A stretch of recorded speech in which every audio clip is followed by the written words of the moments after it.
Hi friends, non veg ஸ்டைலில் soya வச்சு இன்றைக்கி ஒரு கோலா உருண்டை செய்ய போகிறோம். அது எப்படி செய்கிறதுன்னு பார்க்கலாம்.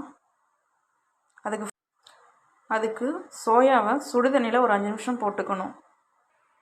இது நல்லா ஊறினதும் தண்ணி இல்லாமல் நல்லா புழிஞ்சிட்டு மிக்ஸி சாரில் எடுத்து போட்டுக்கணும்.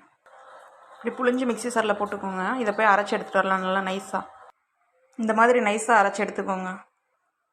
அப்புறம் இன்னொரு மிக்ஸி சாரில் தேங்காய் பூ கொஞ்சம், இஞ்சி 2 துண்டு, பச்சை மிளகாய் 2, இது கூட சோம்பு கொஞ்சம், இதை போட்டு நல்லா அரைச்சிட்டோங்க. அரைச்சதை இந்த சோயாக்கில் சேர்த்துக்கோங்க. இப்போ இது கூடவே நல்லா பொடிசாக சாப் பண்ணி வச்சுருந்தேன் ஒரு பெரிய வெங்காயத்தை உள்ளே போட்டுருங்க. இது கூட கருவேப்பிலை கொத்தமல்லி சேர்த்துக்கோங்க. 1/4 ஸ்பூன் மிளகாத்தூள், 1/2 ஸ்பூன் கரம் மசாலா, இப்போ தேவையான அளவு உப்பு சேர்த்துக்கிட்டு நல்லா பிசைஞ்சுக்கோங்க.